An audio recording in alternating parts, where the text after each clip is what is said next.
사울 왕은 하나님이 선택하신 이스라엘 백성들의 초대 왕입니다. 이 이스라엘 백성들의 초대 왕이었던 사울 왕이 하나님께 버림받은 결정적인 장면이 오늘 사무엘상 15장의 말씀이에요. 이 15장 3절의 말씀을 한번 읽어보겠습니다. 15장 3절 읽겠습니다. 시작. 지금 가서 아말렉을 쳐서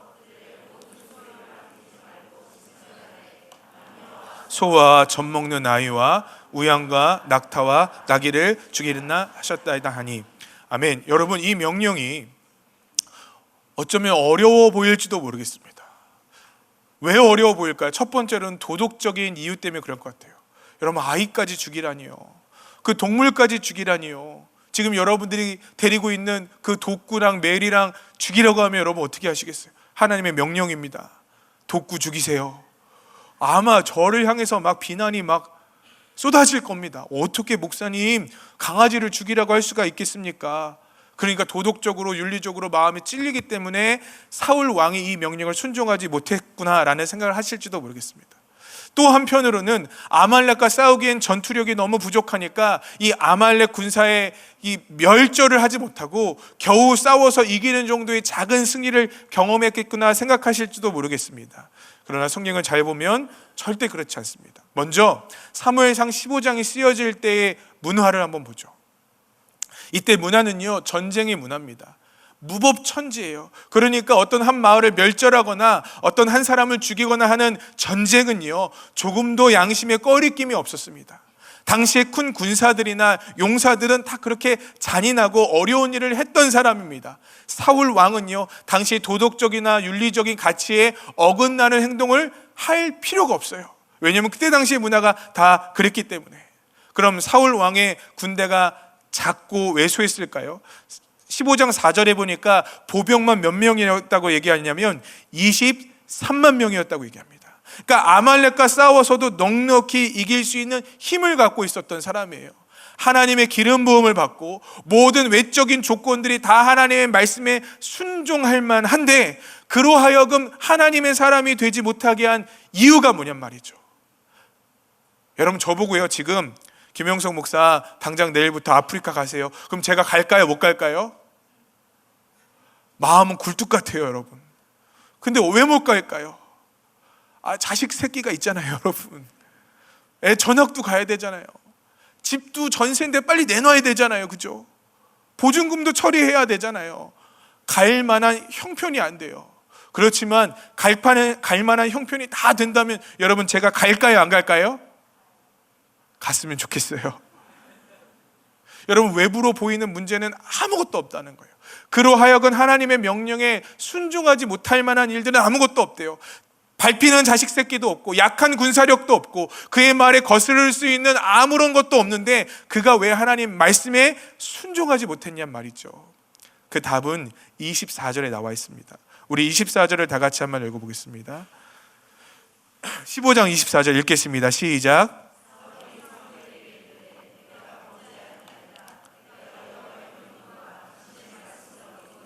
내가 백성을 두려워하여 그들의 말을 청종하였음이니라. 아멘.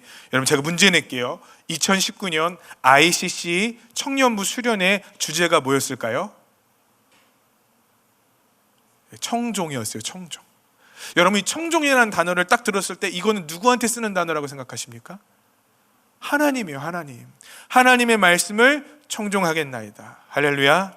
하나님의 말씀을 듣고 따라가겠나이다. 청종이라는 단어는 참 그렇게 높은 분에게 쓰는 단어인 것 같습니다. 자, 근데 그 단어가, 청종이라는 단어가 어디 뒤에 붙어있나 한번 보시죠. 24절에 보니까 하나님의 명령에 그리고 당신의 말씀에 내가 어겼다라고 얘기합니다. 그러면서 내가 백성을 두려워하여 그들의 말씀을 청종하였음이니이다. 여러분, 민주주의 시대에는요, 국민의 말씀을 청종해야죠. 근데 이때 당시의 시대는 어떤 시대일까요? 왕정이에요, 왕정. 그러니까 백성들의 말을 따르는 것이 아니라 백성들이 왕의 말을 따라야 하는 것이죠. 청종은 하나님께만 붙이면 되는 것입니다. 그런데 사울 왕이 지금 누구의 말을 따랐다고 얘기하고 있습니까? 백성들의 말씀을 따랐다라고 얘기하고 있습니다. 두 가지 음성이 있었대요. 한 가지는요, 하나님의 음성이 있었대요. 하나님의 말씀 15장 4절이죠. 다 멸해라.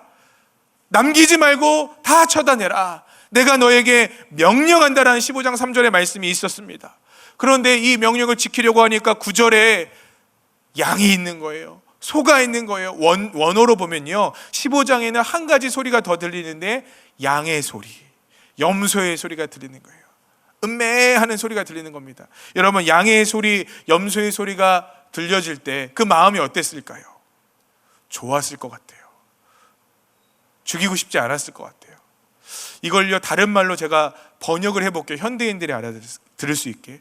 여러분이 산 주식이 2배가 올랐어요. 할렐루야. 여러분이 산 비트코인이 10배가 올랐습니다. 여러분의 자녀가 서울대학교 갔습니다. 별로 감흥이 없으시네요. 너무 여러분의 자녀가 장학금을 받았습니다. 그토록 원하던 시집장가를 갔어요. 이게 양과 염소의 소리라고요. 그만큼 양과 염소의 소리는요, 단순히 소리가 아니라 내 마음을 울리는 유혹의 소리입니다. 그런데 그 유혹의 소리와 함께 백성의 말들이 들려진대요. 꼭 이거 죽여야 돼요. 이거 버려야 돼요. 꼭 이렇게까지 심각하게 해야 하나요? 라는 음성이 백성들에게서부터 끊임없이 울려 퍼지기 시작하는 것입니다. 여러분, 하나님의 선택받은 사람, 하나님의 기름 부음 받은 사람, 하나님의 사람에게 어떤 음성이 들려졌냐면, 하나님의 음성이 들려지는 건 당연한 것이거니와 그를 넘어뜨리고 하나님의 말씀에 순종하지 못하게 하는 다른 음성도 들려지게 되더라는 것입니다. 그리고 놀랍게도 이 다른 음성이 사울 왕이 하나님께 버림받게 되어지는 아주 중요하고 결정적인 계기가 되었다라는 거죠. 저는 오늘 여러분과 이 부분을 나누고 싶습니다. 여러분, 우리가 예수 그리스도 안에 있는 하나님의 사람이라고 저는 분명하게 믿습니다. 우리 교회는 필그림 교회입니다. 거룩한 길을 걸어가는, 우리는 아직 다 거룩하지 않을지라도 거룩한 길을 걸어가고 있고 애쓰고 있고 그 나라를 향해 가고 있는 우리 모두가 저는 순례자라고 생각되어진 줄 믿습니다. 이방인 없으시죠? 다 그 나라 가고 계시죠? 이 순례자들에게 하나님의 인도하심과 하나님의 말씀과 하나님의 이끄심만 있느냐? 그렇지 않다라는 거예요. 우리를 넘어뜨리는 다른 음성이 있다라는 겁니다. 우리를 실족케 하는 다른 음성들이 있다라는 거예요. 여러분, 백성의 그 말씀들이 얼마나 유혹되겠어요. 저 양과 염소만 있으면 우리가 부유해질 것 같은데요. 저 양과 염소만 있으면 우리가 행복해질 것 같은데요. 저 양과 염소를 우리가 그냥 키우면 안 될까요? 여러분, 사울 왕이 그 말에 흔들려요. 왜 그럴까요? 사울 왕 내면 안에 그것을 향한 마음이 있었기 때문에. 여러분, 오늘 우리 안에도, 하나님의 사람이라고 하는 우리 안에도 우리의 마음을 흔들고 우리 마음이 요동케 하는 수없이 많은 세상의 음성들이 있지 않습니까? 오늘 본문은 그것을 얘기하고 있는 거예요. 우리 신앙에는 늘 이렇게 다른 음성들이 들려진다는 겁니다. 여러분, 예수님을 한번 보십시오. 하나님의 아들 예수님이 시험을 당하셨어요. 여러분, 예수님이 시험 당하셨으면 승리할까요? 승리하지 못할까요? 이거 굉장히 당황스럽네요. 승리할까요? 승리하지 못하실까요? 승리하죠. 아멘. 신천지는 실패했다고 가르쳐요. 그거 제가 가슴이 철렁하는 겁니다. 다시 한번요. 우리 예수님이 승리하셨나요? 승리하지 못하셨나요? 승리하셨죠. 십자가까지 지신 분인데 뭘 못하시겠냐고요. 그런데 성경은 굳이 그분이 시험 당하셨다고 얘기합니다. 왜 그럴까요? 보여주시는 거예요. 예수님도 시험 당하셨는데 믿는 우리들이 시험을 안 당하겠냐고요. 사도 바울 보십시오. 늘 사도 바울이 최선을 다해서 열심히 헌신합니다. 그런데 그를 향한 늘 목소리들이 있어요. 저 사람은 가짜야. 저 사람은 실패자야. 저 사람은 하나님의 말씀을 잘못 전하는 잘못된 사도야. 여러분, 복음을 전하려고 하다가 누가 손들고 당신 잘못됐습니다 라고 그러면 마음이 다 김살 것 같아요.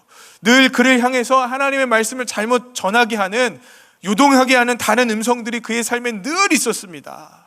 예수님도 있었고 사도 바울도 있었고 사도 베드로도 있었고 많은 신앙의 선배들에게 하나님의 음성만 들려진 것이 아니라 잘못된 또는 세상에 우리를 유혹하는 우리 내면의 소리들이 있었다라는 거죠. 왜 사울 왕이 실패했나요? 이런 소리들 중에요, 하나님의 소리가 아닌 다른 소리를 붙잡았기 때문이라는 것입니다. 하나님의 음성이 아니라 다른 음성을 붙잡았기 때문이라는 것입니다. 여러분, 우리가 신앙생활할 때 다른 음성 붙잡을 때가 있다는 거예요. 다른 음성 붙잡고 다른 길을 걸어갈 때가 있다는 겁니다.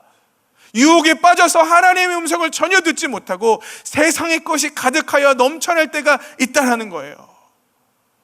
여러분의 신앙과 믿음은 지금 어떤 상태이십니까?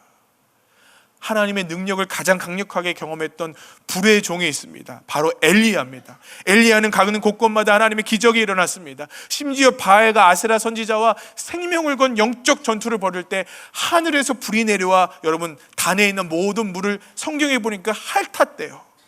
하나도 남김없이 물이 다 사그라지고 성령의 불이 내려와 제단을 태워버렸다는 거예요. 그걸 목도한 엘리야를 도대체 쓰러뜨릴 만한 것이 무엇일까요? 엘리야를 넘어뜨릴 만한 것이 무엇일까요? 엘리야가 넘어져요. 그가 로뎀나무 아래서 죽기를 간구합니다. 여러분, 로뎀나무는요 잎이 풍성하고 아름다운 나무가 아닙니다. 로뎀나무는요 가시나무예요. 여러분, 제가 광야에서 쉬고 싶은데 이 가시나무에서 몸을 웅크리고 쉬고 있다고 생각해 보세요. 이게 얼마나 웃긴 이야기입니까? 그런데 그 당당한 불의 종이 쓰러져요. 넘어져요. 그가 죽기를 간구합니다. 주님, 나를 좀 죽여주십시오. 나 이 정도면 충분합니다. 주님, 제발 좀 내 생명을 가져가 주십시오. 저는 성경을 읽다가 너무 위로를 받습니다. 왜냐하면 죽여달라는 얘기는 주로 저같이 믿음 없는 목사만 한 줄 알았는데 우리 엘리야 목사님께서 이걸 하시는 거예요. 저도 주로 그런 기도 하거든요. 주님, 설교 전에 저를 그냥 죽여주십시오. 이게 여간 힘든 게 아닙니다. 그냥 목회하지 말게 하시고 좀 저 죽여주십시오. 근데 또 진짜 죽이실까 봐 그게 또 걱정 되지 않으세요? 어느 한 분이 자녀를 위해 기도하셨대요. 하나님, 우리 자녀가 예수님을 잘 안 믿으면 망하게 해주세요. 근데 오늘 이 자녀가 망한 거예요. 실족해서 오셨어요. 진짜 주님이 들어주셨다고. 여러분, 이 강력한 엘리야를 무너뜨린 것이 뭘까요? 이세벨의 말씀 한마디였어요. 내가 엘리야를 죽이기 전까지는 나 엘리야를 안 죽이면 내가 어떻게 될 거다. 나 엘리야도 죽고 나도 죽고 2판 4판이지 엘리야 내가 반드시 죽여버릴 거다. 여러분, 하나님이 지켜 보호하여 주시겠죠. 하늘에 불을 내려주시는데 무엇이 두렵겠습니까? 그런데 하나님의 사람이라 할지라도요, 이 작은 말씀 한마디에 무너져 내리더라는 것입니다. 오늘 우리가 봐야 할 것이 바로 이것이에요. 우리가 과거에 큰 은혜를 받았고, 과거에 하나님의 큰 축복을 받았고, 과거에 우리 신앙에 얼마나 뜨거움과 은혜들과 하나님이 주신 기적과 간증이 많으냐, 그것도 우리의 신앙에 굉장히 중요한 간증입니다. 그런데 더 중요한 것이 있어요. 지금 내가 어떤 말씀을 들으며 살아가는가. 여러분, 예배를 드리기 전까지 여러분의 내면에 울려 퍼졌던 말씀은 무엇인가요? 염려의 말씀이 여러분을 사로잡은 거 아닙니까? 두려움의 말씀이 여러분을 사로잡은 거 아닙니까? 세상의 원리들의 말씀이 여러분을 사로잡고 있었던 것 아닙니까? 그 말씀에 붙잡혀 살아가면 우리의 신앙의 종착점은 정해져 있다는 거예요. 이 길로 가는 줄 알았는데 전혀 다른 길로 건너가며 전혀 다른 삶의 열매가 맺혀지더라는 것이죠. 우리가 해야 할 것이 뭘까요? 끊임없이 지금 나에게 들려주시는 주의 말씀을 들으려 하는 것입니다.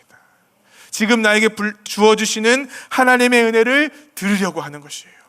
내가 하나님의 말씀과 하나님의 뜻에 복종하려고 몸부림치는 것입니다. 그 작은 차이가 신앙인을 만들어 놓는다는 거예요. 여러분, 지금 당장 내 마음의 욕정대로 산다고 제가 무슨 죄인이 될까요? 지금 제 마음대로 하고 싶은 대로 산다고 제가 여러분 크게 어떤 것을 범죄하겠습니까? 지금 당장은 아니겠지만 10년이 지나고 20년이 지나고 내 안에 품었던 그 작은 씨앗이 전혀 다른 열매를 맺게 한다니까요. 저는 어쩌면 이해가 가요. 여러분, 우리 마음속에 늘 다른 것들이 생기죠. 다른 의도와 다른 동기들과 다른 음성들이 우리를 사로잡을 때가 있습니다. 그게 뭐 그리 크게 나쁜가요? 그 유명한 사람도 다 그렇게 살더라고요. 그 대단한 사람들도 다 그렇게 우리랑 똑같이 살더라고요. 그 깨끗하다고 하는 사람들도 다 우리랑 똑같이 사는데 왜 우리는 그렇게 살면 안 됩니까? 저는 이해가 가요. 할렐루야. 저는 여러분들이 이해가 가요. 근데 여러분, 제가 여러분들을 심판하는 사람이 아니에요. 살아계신 하나님께서 여러분을 심판하십니다. 살아계신 하나님께서 여러분의 인생의 걸음걸음을 확인하고 계십니다. 그래서 우리가 어떤 음성을 듣고 살아가느냐가 중요한 겁니다. 유혹의 음성을 갖고 살아가십니까? 세상의 음성을 듣고 살아가십니까? 염려의 음성을 듣고 살아가십니까? 전혀 다른 열매가 맺혀진다는 거죠. 사울 왕은 다른 음성을 총종하기 시작했어요. 하나님의 음성이 아니라 양의 음성을 들었고, 염소의 소리를 들었고, 백성들의 소리를 청종했대요. 여러분, 그 모든 것들이 그럴듯해 보이고 합리적이어 보이고 아름다워 보이지만 결국 주의 음성이 아닌 것들은 모두 그를 멸망으로 이끌어 가더라는 것입니다. 여러분, 이것에 대한 믿음이 우리 가운데 있어야 합니다. 2차 세계대전이 끝나고 독일의 한 사람이 심판을 받습니다. 전범이죠. 많은 나치들이 유대인들을 학살했습니다. 세상 사람들은 분노하고 그를 법정에 세웠어요. 근데 그로 하여금 아무런 협의도 참을 수가 없었어요. 그의 이름은 아이히만이라는 사람이었습니다. 아이히만의 변론은 이랬습니다. 나는 나치 권력을 따랐을 뿐이지 유대인에 대한 아무런 감정도 없었으며 그들이 죽기를 바라지도 않았고 그들을 향해서 불쌍하고 연민의 마음을 갖고 있었습니다. 이런 내가 무슨 죄가 있습니까? 나도 오히려 피해자일 뿐입니다 라고 얘기를 했어요. 그런데 결국 이 아이히만은요 처벌받습니다. 그 처벌의 내용이 뭔지 아세요? 다른 사람의 처지를 생각할 줄 모르는 생각의 무능은 말하기의 무능을 낳고 행동의 무능을 낳습니다. 이 사람의 죄목은요 스스로 생각하기를 포기한 죄래요. 스스로 선과 악을 구분하기를 포기한 죄, 스스로 사람들이 죽일 때 그것을 방조한 죄, 스스로 선과 악의 길에서 그저 시키는 대로 악의 길을 걸어간 죄, 그 생각을 포기한 죄가 이 사람의 죄라는 거죠. 스탠리 밀그램이라는 사람이 심리학자거든요. 뭐라고 얘기하냐면 부당한 명령이라도 한 번 받아들이면 무비판적으로 그 부당한 명령을 수행하게 된대요. 한 번 이거 안 될 것 같은데 하다가 두 번, 세 번 되면요 양심의 가책도 없고 어려움도 없고 슬픔도 없고 고통도 그 마음에 없더라는 거예요. 여러분, 이 판결 내용이 우리에게 왜 중요한지 아세요? 우리가 하나님의 심판대 앞에 설 때요 어쩌면 우리가 이렇게 변명할지 모르겠습니다. 하나님, 넓은 길로 가고 있는 대다수의 사람들은 다 이렇게 갔어요. 나만 이렇게 간 것이 아니라 대다수의 생각들과 대다수의 방법들과 세상의 관습들이 이렇게 살아가는 것이었습니다. 나 혼자만 이렇게 살아가는 거 여러분, 하나님 부당합니다.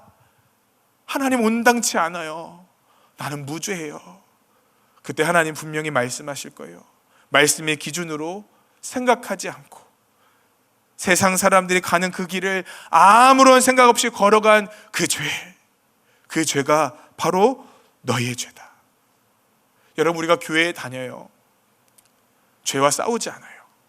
교회는 다녀요. 찬양을 해요. 우리의 삶의 선택의 기로에서 주님은 없어요. 왜냐하면 아무런 생각도 아무런 판단도 아무런 싸움도 없기 때문에 마지막 때에 우리가 얘기할 겁니다. 나는 그저 교회를 열심히 다녔는데요. 뭐가 잘못일까요? 하나님의 말씀으로 생각하지 않은 죄요. 하나님의 마음으로 판단하지 않은 죄요. 하나님의 마음으로 품고 열매 맺지 않은 죄요. 교회만 다닌다고 예배만 드렸다고 다 되는 것이 아니라 이 말씀의 능력이 내 삶 가운데 기준이 되어 우리의 삶을 결정하고 따라가야 하는데 아무런 생각 없이 말씀의 능력은 없는 채 살아가는 것, 그것이 우리의 죄라는 것 아니겠습니까?